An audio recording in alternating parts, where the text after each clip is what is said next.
ইয়াতে গুৰলা গুৰিকে মাৰিব দিয়া নহব কথা এইখিনিয়ে অসমীয়া মানুহ ইয়াতে হস্পিটালত চিকিৎসা কৰাবলৈ আহিছে আপোনালোকে গুৰলা গুৰিকে মাৰিব আৰু আমি কি মাত নেমাতিম কি এটা উচিত হৈছে নেকি কওকচোন উচিত হোৱা নাই তেনে আৰু মেনেজমেণ্টৰ কোন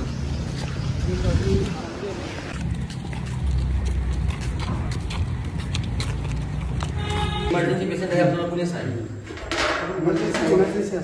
ইমাৰ্জেঞ্চি আছে তাতে ইয়াৰে মেনেজমেণ্টৰ মানুহ কোনো নাথাকে নেকি শুনক এখন হস্পিটালতো মানুহ এতিয়া আপোনালোকৰ হস্পিটালত মানুহ অহা মানে মানুহৰ জীৱনৰ ওপৰত কথা হৈ গৈছে মানুহ জীৱন বচাবলৈ মানুহে হস্পিটালত আহে আপোনালোকৰ হস্পিটাল আহিলে মানুহ মাৰ খাই মৰিব লাগিব গুণ্ডামি চলাইছে নেকি নম্বৰ আছে সিকিউৰিটি হৈ পেলাই আপোনালোকে বচাব লাগে নে মানুহ মাৰিব লাগে আপোনালোকৰ লেখীয়া মানুহবিলাক মাৰিছে মানুহ ESIC হস্পিটালত ইয়াতে আমি উপস্থিত হৈছো ইয়াতে এজন মেনেজমেণ্টৰ মানুহ নাই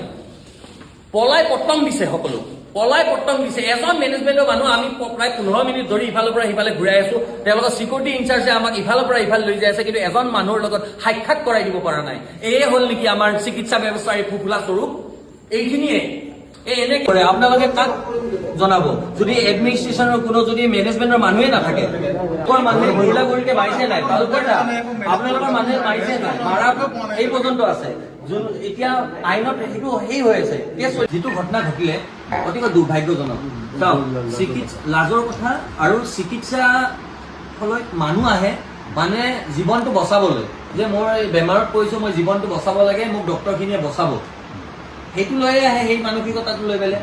কিন্তু ইয়াতে যদি আহি আপোনালোকৰ নিৰাপত্তাৰক্ষীয়ে হওক বা আপোনালোকৰ এডমিনিষ্ট্ৰেশ্যনৰ মানুহে হওক যদি এনেকে গুৰিলা গুৰিকে ৰুমত সোমাই পেলাই পিতাৰ দৰে ঘটনা ঘটে তেনেহ'লে আপোনালোকৰ ইয়াতে মানুহ আহিবলৈ সাহস কৰিবনে সাধাৰণ মানুহ আৰু আপুনি মূৰ ফাটিলে এই চিলাই কৰিবলৈ হস্পিটালত আহে ইয়াতে মাৰ খাই পেলাই চিলাই দিব লগা অৱস্থাত যদি হৈ পেলাই ইয়াৰ পৰা মানুহ যাব লগা হয় তাতকে দুৰ্ভাগ্যজনক ঘটনা কিবা হ'ব পাৰে নেকি হয়নে নাই এই বস্তুটো মানুহ এটা বিশ্বাসত আহে যে চিকিৎসালয়ত আহিলে আমি মানুহটো বাচিম কিন্তু ইয়াতে আহি পেলাই মাৰ খাই পেলাই মৰিব লগা যদি অৱস্থা হয় তেওঁলোকে যিটো কৰিছে দেই আমাৰ যিটো পুলিচ আহিছে বা তেওঁলোকে যি ব্যৱস্থা লৈছে আমি তেওঁলোকক পুৰা সহায় কৰিছোঁ ভিডিঅ' ফুটেজ লৈছে বা তেওঁলোকক এৰেষ্ট কৰিছে আমি একদম সহায় কৰি আছো তেওঁলোকক যেতিয়াই পুলিচে আহিছে ভিডিঅ' ফুটেজ বিচাৰিছে আমি তেওঁলোকক দিছোঁ আৰু কালি দুৰ্ভাগ্যজনক ঘটনা আৰু ভয়ানক ঘটনা সংঘটিত হ'ল তেওঁলোকৰ পৰা আভাস লওঁ তেওঁলোকৰ মনৰ কথা জানিলোঁ আৰু আমাৰ মনৰ কথা আমাৰ দাবীসমূহ তেওঁলোকৰ আগত ৰাখিছোঁ আৰু এই কথাটো স্পষ্ট তেওঁলোকে এই ঘটনাটো অতিকৈ দুৰ্ভাগ্যজনক বুলি কৈছে তেওঁলোকে ষ্টেপ লৈছে আৰু যিখিনি আইনী প্ৰচেছ সেইটোত তেওঁলোকে সহযোগ কৰিম বুলি আমাক কথা দিছে আৰু দ্বিতীয়তে আমি আমাৰ ফালৰ পৰা দাবী জনাইছো যিটো চিকিউৰিটি এজেঞ্চিয়ে ইয়াতে তেওঁলোকে কাম কৰি আছে সেই চিকিউৰিটি এজেঞ্চিটোৰ ওপৰত তেওঁলোকে ষ্টেপ ল'ব লাগে পদক্ষেপ ল'ব লাগে ব্যৱস্থা ল'ব লাগে আৰু দ্বিতীয়তে যি দুজন মানুহক এনেকে গুৰিলা গুৰিকে প্ৰহাৰ কৰা হ'ল তেওঁলোকৰ সমস্ত খৰচ ক্ষতিপূৰণ চিকিৎসা ব্যৱস্থাৰ সমস্ত খৰচ এই ESIC হস্পিটেল আপোনালোকে বহন কৰিব লাগিব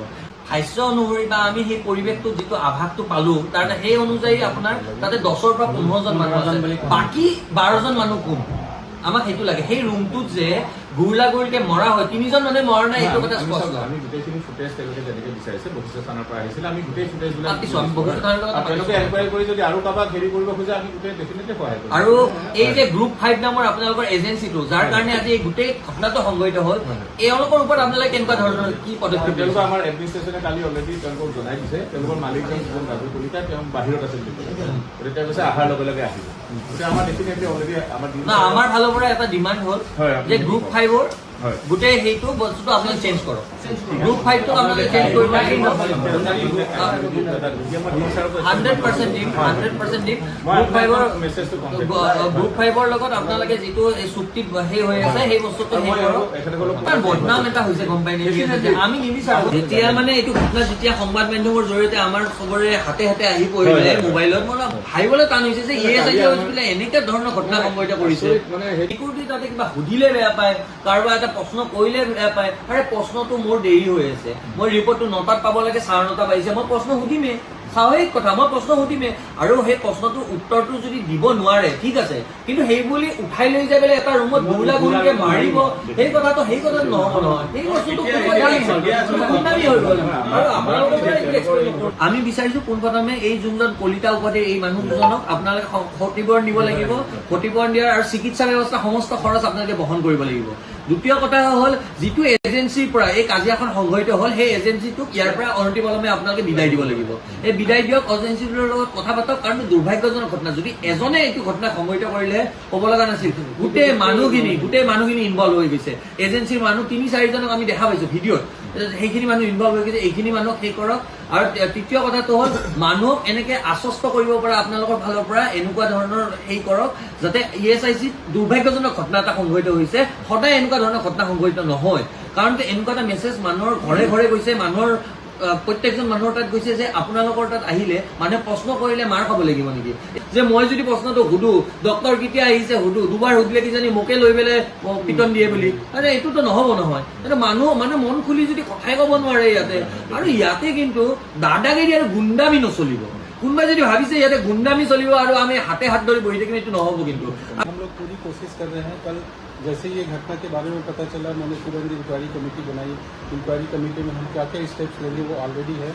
आज आप लोग इस विषय को लेकर के हमारे बीच में आए हैं। जैसे खबर मिली कि आप लोग आए हुए हैं तो मैं तुरंत वहाँ से अपना वो दौरा ये करके आधा में ख़त्म करके मैं तुरंत आप लोग के पास आया। और बहुत अच्छा लगा कि आप लोग इस विषय पर काफ़ी चिंतित है, हमारे साथ आप भी चिंतित हैं।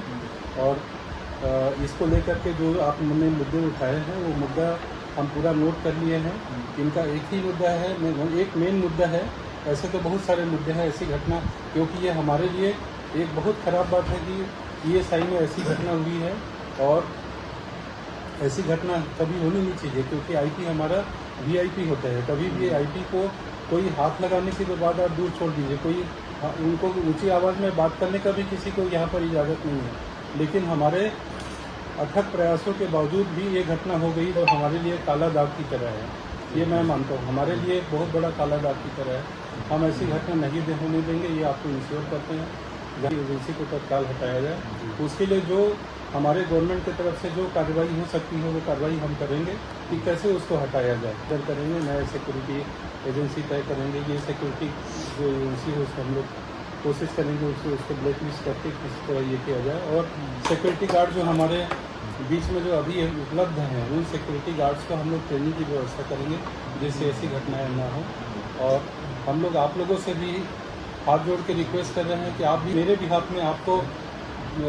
रिक्वेस्ट कर रहा हूँ कि आप भी अपनी तरफ से ये घटना के बारे में जो गलत धारणाएं जो जा रही हैं उनको थोड़ा सा आप भी दूर करने का कोशिश करिए, ताकि इसे आशा करता हूँ कि हमारा जो IP जहाँ कहीं भी अभी जो हमको खबर मिला है कि शायद GMC में है ना, जो हमारा IP है GMC में है ना, तो वो जल्दी से जल्दी स्वस्थ हो उसकी कामना करता हूँ। और